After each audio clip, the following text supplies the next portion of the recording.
अस्सलाम वालेकुम। अपने यूट्यूब चैनल के साथ मैं हूं नुमान हैदर। आज के प्रोग्राम में हम बात करते हैं कमिश्नर रावलपिंडी लियाकत अली चट्ठा के इस्तीफ़े के हवाले से, क्योंकि जो आम इंतखाबात थे 8 फरवरी 2024 को होने वाले, उसको तकरीबन एक हफ़्ते से ज़्यादा का अरसा गुजर चुका है और अचानक से जो है वो इस तरह इंतज़ामिया का एक बंदा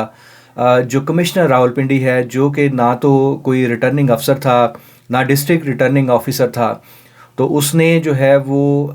एलानिया जो इस्तीफ़ा दिया है और उन्होंने अपने जो प्रेस कॉन्फ्रेंस है उसमें कहा है कि मैं इससे कबल जो है वो ख़ुदकशी भी करना चाह रहा था। मौजूदा जो जो भी इलेक्शन में धांधली हुई, उन्होंने इस तमाम इलेक्शन का जो प्रोसेस था, जो रावलपिंडी में जो एमएनएज़ के जो हलके थे और इसी तरह जो सूबाई असम्बली की जो सीट्स पर जो कामयाब होने वाले जो उम्मीदवार थे, उनके हवाले से उनको भी मशकूक कर दिया है। तो ये तमाम चीज़ें जो हैं ये किस तरफ इशारा कर रही हैं, क्योंकि इसमें टाइमिंग बहुत ज़्यादा इम्पॉर्टेंट है। एक हफ़्ता तकरीबन गुज़र चुका है और अभी तक जो है हुकूमत साजी के हवाले से कोई डेवलपमेंट नहीं हो सकी। बहुत सारी अफ़वाहें मार्केट में ज़ेर गर्दिश हैं, लेकिन उसमें जो सबसे स्ट्रॉन्ग जो लॉजिक है वो तो ये है कि मौजूदा जो सेटअप है, जो निगरान सेटअप है, इसको एक्सटेंड किया जा रहा है। और वफाकी हुकूमत के हवाले से इससे कबल अगर हम देखें तो नून लीग और जो पीपल्स पार्टी है वो एक कोलैबोरेशन के तहत जो है वो गवर्नमेंट बनाना चाह रहे हैं। लेकिन उस पे जो कल की जो प्रेस कॉन्फ्रेंस है मौलाना फजलुर रहमान की, वो जो है वो एक बहुत बड़ा की फैक्टर है और उसने जो है वो एक टर्निंग पॉइंट दिया है पाकिस्तान की पॉलिटिक्स को। और आज ये वाला जो इवेंट है, जो कमिश्नर रावलपिंडी ने जो बरमला जो है वो जिस अंदाज में ये कहा है कि 70 हज़ार की जो लीड थी मुख्तलिफ़ उम्मीदवारों की मुख्तलिफ़ हलकों में, उसको जो है वो हार में कन्वर्ट किया गया और हारे हुए उम्मीदवारों को 50-50 हज़ार इजाफी वोट देकर जितवाया गया। तो ये वाला जो रोना है ये यकीनी तौर पर जो है वो चल रहा है और उसमें जो है वो सबसे जो स्ट्रॉन्ग लॉजिक है वो ये है कि जो फॉर्म 45 के मुताबिक जो रिज़ल्ट कंपाइल होता है, जो फॉर्म 47 बनता है, तो ये तमाम चीज़ें जो हैं वो इंतहाई मुख्तलिफ हैं। फॉर्म 45 के मुताबिक जो आज़ाद उम्मीदवार जीत रहे हैं पूरे मुल्क में, उनकी जो अगर तादाद देखी जाए तो वो तकरीबन 170 प्लस बनती है। और आपने जो है वो डमी अंदाज में या जाली तरीके से या जालसाजी से पाकिस्तान मुस्लिम लीग नून और पीपल्स पार्टी को भी बाज़ हलकों में फेवर दी। इसी तरह जो कराची में जो हाल हुआ और एमकेएम को जिस अंदाज में जितवाया गया, एक जाली किस्म की जो जमहूरियत है, ये एक तरह से जो है वो यकीनी तौर पर जो है वो लोगों का जो मैंडेट है वो चोरी करने के मुतरादिफ है। और दूसरा ये कि हम लोग वोट देते हैं, वोट देना यकीनी तौर पर हमारा कौमी फरीज़ा है। लेकिन जब सूरत हाल ये हो कि किसी जगह पर 700 वोट हों और उसमें और उसको जो है वो 1700 वोट में कन्वर्ट किया जाए, इसी तरह अगर किसी जगह पर 47 वोट हों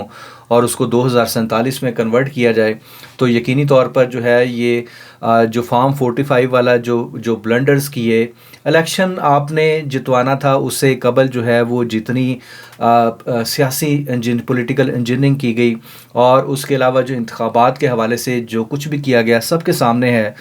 ये जो सोशल मीडिया का दौर है और इसमें यकीनी तौर पर जो है वो सोशल मीडिया पर जो चलने वाली चीज़ें हैं, जो ट्रेंड्स हैं, वो ये बता रहे थे कि जो एक लोगों में एक गुस्सा है, जो हालिया जो पिछली जो पीडीएम की गवर्नमेंट थी उस दौर में जो महंगाई हुई, हालांकि इससे कबल जो पीटीआई का दौर था उसमें भी महंगाई हुई,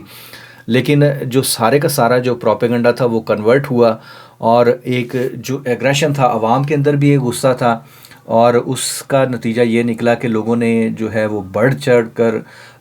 जो आज़ाद उम्मीदवार हैं उनको वोट कास्ट किए। अब इसमें आप देखें कि जो पाकिस्तान तहरीक इंसाफ है उसको उनका जो इंतखाबी निशान है बल्ला वो भी नहीं मिला, लेकिन उसके बावजूद जो है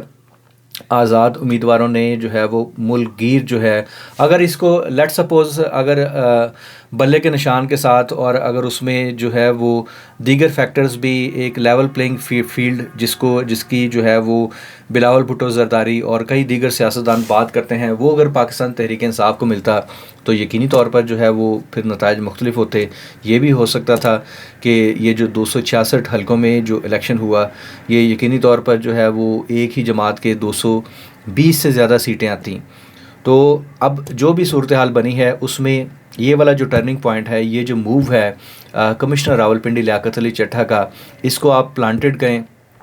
इसको आप ज़मीर जागना कहें, ये हालात के मुताबिक जो है वो सूट करता है। उसकी वजह यह है कि एक तरफ हम मरकज़ में देख रहे हैं कि जो पाकिस्तान तहरीक इंसाफ है वो तो उनके आज़ाद उम्मीदवारों की तादाद ज़्यादा है, लेकिन वो हुकूमत बनाने की पोजीशन में नहीं है। दूसरा जो है वो नून लीग भी जो है वो इसमें राह फ़रार इख्तियार करना चाह रही है, उनको भी अपनी जो अहमियत है उसका अंदाज़ा हो चुका है। जबकि पाकिस्तान पीपल्स पार्टी उसमें जो है वो एक आप कह लें कि एक ऐसा जो है वो घरेलू कट्टा है, या फिर आप एक ऐसा वज़न हम कह सकते हैं कि वो जिस तरफ जाएगा उसका वज़न जो है वो बढ़ा देगा। और इसमें अगर उसके बगैर भी देखा जाए तो पाकिस्तान पीपल्स पार्टी की जो सीट्स हैं उनकी जो सिंध में और बलूचिस्तान में हुकूमतें बना रहे हैं, तो उससे यकीनी तौर पर उनको आइंदा जो मार्च में आने वाले जो सेनेट इलेक्शंस हैं उनमें फ़ायदा होगा। लेकिन जो मौजूदा जो कमिश्नर थे रावलपिंडी के लियाकत अली चट्ठा, ब्यूरोक्रेसी में जो है वो इस किस्म का जो एहतजाज है और इस किस्म की जो सरकशी है उसकी जो है माजी में भी हमने देखा कि इस तरह की जो मिसालें हैं वो बहुत कम हैं और इसकी माफ़ी नहीं होती। उसकी वजह यह है कि रियासत की बहुत सारी दीगर जो अहकामात होते हैं और जो सीक्रेट्स होते हैं, बहुत सारी जो मजबूरियां होती हैं, तो उसके पेश नज़र जो है वो इस किस्म का जो मूव है वो यकीनी तौर पर जो है, इसका मतलब तो ये हुआ कि आप जो हैं वो पोलिटिसाइज्ड हुए। आप बतौर ब्यूरोक्रेट अगर काम नहीं करना चाहते थे, इलेक्शन का जो प्रोसेस है उसका हिस्सा नहीं बनना चाहते थे, तो आपको इलेक्शनों से पहले मुस्ताफ़ी होना चाहिए था और इस किस्म की जो हसास किस्म की जो ड्यूटीज़ हैं उनको लेने की बजाय जो है आप कोई कहीं खुडे लाइन लग जाते हैं, पंजाब में किसी ऐसे इदारे में चले जाते हैं जिसका इलेक्शन से कोई लेना देना नहीं होता। लेकिन अब इस मौके पर आकर जो है वो जो आपका ज़मीर जागा है वो यकीनी तौर पर जो है वो एक तरफ जिन लोगों को या जिन उम्मीदवारों को आपने मशकूक बनाया है वो तो एक तरफ, उसमें तो जो ग्राउंड रियलिटीज़ हैं वो उसके मुताबिक तो आप बिल्कुल ठीक कह रहे हैं, लेकिन दूसरी जानिब जो है वो जो उसमें हारे, जो आज़ाद उम्मीदवार हारे, उनके लिए यकीनी तौर पर ये एक बड़ी ख़बर है और ये सपोर्टिव है नैरेटिव जो पाकिस्तान तहरीक इंसाफ अपनाती है। और कल जो मौलाना ने जिन चीज़ों की तरफ इशारा किया तो उसमें यकीनी तौर पर जो है वो मौजूदा जो कमिश्नर हैं रावलपिंडी के लियाकत अली चट्ठा, उनकी ये वाली जो प्रेस ब्रीफिंग है वो एक बहुत ज़्यादा अहमियत की हामिल है। और रावलपिंडी जैसे हसास शहर से इस तरह की ख़बर आना वो काबिल तशवीश तो है ही, लेकिन इसके आने वाले दिनों में जो है वो इसके जो असरात हैं वो भी बहुत ज़्यादा होंगे, क्योंकि उनके इस प्रेस कॉन्फ्रेंस से जो मौजूदा इलेक्शंस हैं उनकी जो क्रेडिबिलिटी है उस पर एक कारी ज़रब पड़ी है। ये जो इलेक्शन प्रोसेस है मुकम्मल तौर पर जो है वो मशकूक हो चुका है। वो कहते हैं ना कि आपने अगर जो है वो चावल चखने हैं कि देग में से, तो आपने वो थोड़ा बहुत ही आपने चखना होता है, पूरी देग खा के तो आप जो है वो चावल नहीं चख सकते। मतलब बाकी आप समझते हैं कि ये कैसे हुआ। और इसमें जो है वो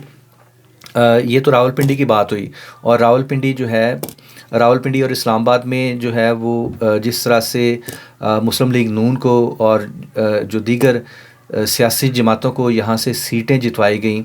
और एक वाज़े जो है वो बरतरी दिलवाई गई, वो उसने जो है वो जो इलेक्शन प्रोसेस है उस पर यकीनी तौर पर जो है वो कई तरह के सवालिया निशान छोड़े हैं। तो आने वाले दिनों में लेट सपोज़ अगर निगरान हुकूमत रहती है तो उस पे भी, उस सूरत में भी जो है वो दीगर ऑप्शंस क्या हैं, क्योंकि ये MNAs जो इलेक्ट हो चुके हैं इनका क्या मुस्तकबिल होगा, क्या ये कौमी असम्बली चलेगी या फिर वही जो पुरानी कंपनी है वही चलेगी। तो आने वाले दिन इस हवाले से बहुत ज़्यादा इम्पॉर्टेंट होंगे। बहुत शुक्रिया।